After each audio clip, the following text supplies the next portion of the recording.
మార్కాపురం జిల్లా దోర్నాలలోని forest check post నుండి భారీగా నిషేధం ఉన్న ప్లాస్టిక్ వాటర్ బాటిళ్లను సిబ్బంది అనుమతితో శ్రీశైలానికి తరలిపోతున్నాయి.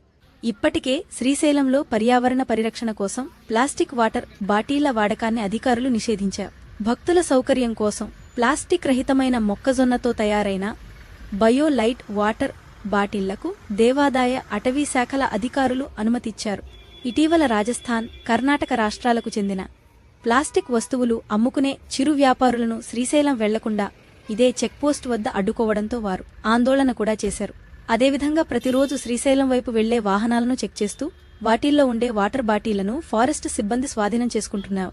ఈ నేపథ్యంలో 3 మినీ లారీల్లో 1,00,000కు పైగా వాటర్ బాటిళ్లను తీసుకెళ్తున్న వాహనాలకు అనుమతి ఇచ్చారు.